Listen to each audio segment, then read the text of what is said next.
Ang dami niyong stock ngayon, no? Yes. Stakatsu. Darating na yung bago. Pag Kailan kaya yung ano niya? by next year daw po. Next year pa. Ang dami ng CX4RR mga guys. Ayan. Tapos papansin mo talaga dito, ang dami nilang stock kasi inuubos na raw to sa ano. Dahil may paparating na CX4RR na 2026. So iba na yung ano niya, yung colorway niya. Iba na yung decals niya. So kung gusto niyo pa rin itong itsura na to, so ayan, kailangan ngayon kayo bumili within the year. Dahil kasi papalitan na nila, i-phase out na nila yung color na yan. So ayan, dami nilang stock. So dito naman sa side na to, ito yung ayan, Vulcanes. Ito mga guys yung 4R na gusto natin kunin. Kung mag-i-sports ako ulit, maliit na lang. Itong 4R na lang.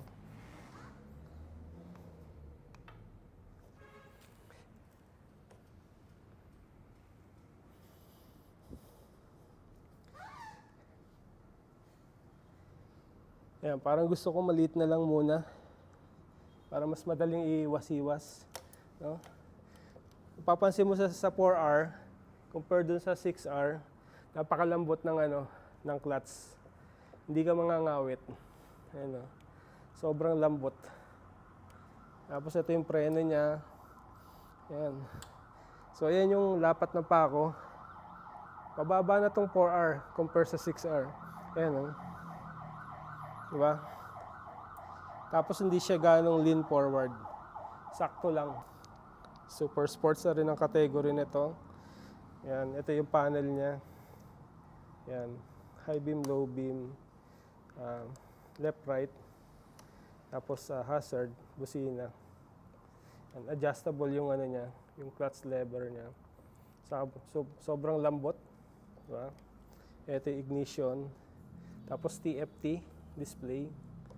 Ito yung start niya. Pag ginanon mo siya, doon siya nag-i-start. Ito, select para dun sa panel. Ganda. Yeah. Ang maganda dito, magaang lang mga ka-JTEC. So, yun nga. Pwede mo nga siyang iwas sa traffic. Daling isingit. So, hindi siya malaki. Hindi siya bulky. Ayan. So, ayan yung ano niyan, position. Nagra-ride. Ayan yung brake. Sa kabila, yung gear shift. May kasama tong auto blip, saka quick shifter built-in. Diba? So, unlike sa 6R, na quick shifter lang meron, ito kasama na auto blip. Auto blip for downshifting, quick shifter for upshifting. Yan. Diba? Try naman natin yung 6R, no? Na-miss natin ito. Ayan, no? Ganyan siya kasubsob, guys. Ayan, no? Miski tama yung height natin, pero once na nag-lean forward tayo, kita nyo, gumaganon yung pako, tumiting kayad lalo ako. Yun yung 6R. Pero pogi mo dito. Grabe. Pag ito, dala mo talaga. Kung chick boy ka. Yan, kung chicks. No art, no? Pan chicks. Ito, try natin yung Ninja 1000.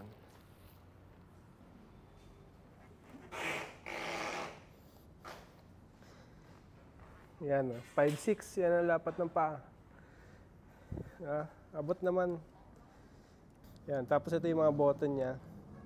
Yan, meron siyang cruise control. Yan yung matindi dito eh. Na pwede kayong mag-set ng kung anong speed lang yung gusto nyo. Na doon na siya magpipix. Kung 100, so 100 pix na hindi ka na nag-throttle. Hindi ka na nag-throttle na ganun. Yan, no? Super relax. Hindi siya kagaya na adventure na super straight. No? So medyo sport siya. Sporty. Kaya medyo naka-lean forward. Ayan yung harapan niya. Yan, ito nabababa ito. Diba? Ganyan siya. Pag gusto mong sumingit sa traffic, yan, ganyan yung side mirror niya. Para hindi siya pag nakaganon kasi, sayad sa mga kotse yan, sa traffic. Diba? So, try natin ito. Kasi na-try na natin lahat eh. So, kaya natin ito inuupuan kasi ito hindi pa natin ito natatry. Ayan, tingnan nyo mga ka-JTech. Iba yung formahan nito talaga, di ba? Parang hirap pumreno, no? Kakaiba siya. Dito kasi iba dati pag ganun eh. Ito, para siyang Harley. Yeah. Lakas ng preno. Ito yung super relax talaga, no? Sa mga, meron kasi mga, meron kasi mga rider na sinasabi nila, ayaw nila mag-big bike kasi dahil maliit sila. So, ito yung mga para sa inyo, sa mga kulang sa height. Ayan. Sa Kawasaki, itong Vulcan S. Ayan, kita nyo naman yung 5'6 ako. Pero, yan yung lapat ng pako. Miski 5 ka dito, 5 flat. Miski 4'11, pwede. Diba? Iba nga lang ang pati yung cambio niya, lipat ka doon sa kabila, Jay. Ito yung pinaka niya, cambio niya, yung gear niya. Yan. Tapos sa kabilang side, dito, ito yung brake. Yan, brake. Diba? Tapos still, naka-clutch pa rin siya. Yan, clutch siya, manual talaga to. Yan, tapos ito yung mga niya. Yan, high beam, low beam, hazard. Yan, switch ng left, right, busina. Pagdating dito, kill switch. And then yung start button, engine start. Tapos ito yung panel niya.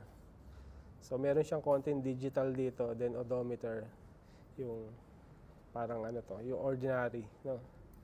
Yan. Ito yung niya, dito, yung ignition switch. Yan. Minsan makakatry naman tayo na itong mga ganito. Motor. Ito mga ka-JTech ko. Nandito tayo sa Kawasaki, Cavite. Ayan. Dito tayo kumuha ng Ninja 400. Tignan nyo, may mga less sila. Lahat ng Kawasaki to alam ko. May mga discount sila. Ayan, less 50,000 para sa Ninja 1000 SX. Sa CX-6R, less 25,000. Ayan siya. Diba? Tapos sa Ninja 500, ayan, less 30,000. Tapos sa KLR 650, ayan, less 60,000. Ito yung pantapat ni Kawasaki sa mga Honda Africa Twin. Ayan. Saka sa CF Moto 450 MT. Ayan, less siya 60,000. Tapos ito yung mga KLR nila. Ito yung standard, ito yung pang-adventure na built-in na yung mga ito, yung mga Oxlite. Diba? Yan na yung setup niya talaga. Adventure na talaga. Meron na rin siyang side bag, side pannier, no? Ayan. Tapos meron na rin siyang mga crash guard. Tapos ito, less 50,000 sa C650 RS. Ayan. Less 40,000 naman para sa C500 to. Ayan. C500. Ito, 40,000. Ayan. C500. Less 30,000 naman para sa Ninja 500. Ayan siya. Wala na yung Ninja 400 eh. 500 na yung pinalit nila. Yan. Ninja 500. Less 30,000. Yan yung tsura niya. So, sa Ninja 500, meron na siyang slider. So, hindi mo na kailangan itong palagyan.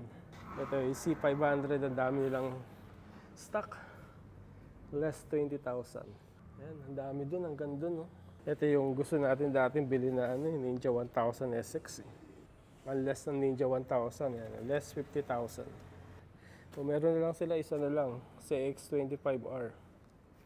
So, yan mga ka-JTech. Ito yung pinaka-highlight natin. CX4RR. Kasi ito yung talagang gusto natin kunin. No? Kasi na-miss ko na yung mag-sports eh.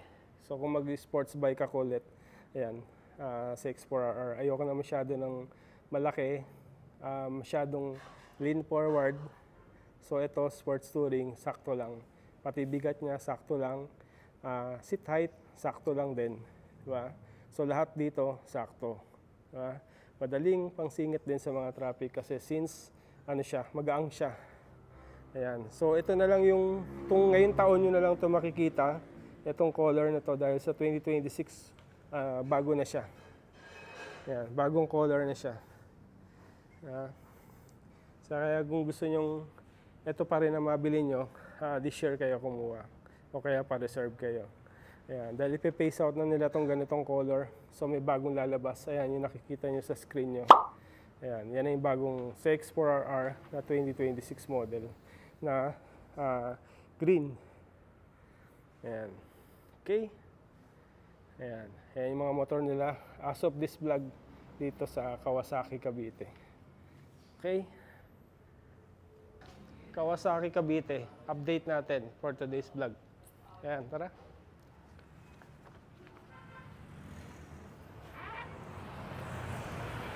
Wheeltech, Kawasaki, Cavite. Dito lang yan sa may Anabu. Ayan, pakita mo yan. Ito yung along Aguinaldo Highway lang. Ayan. So tara, kaya tayo. Thanks for watching. See you again in my next vlog. Bye-bye.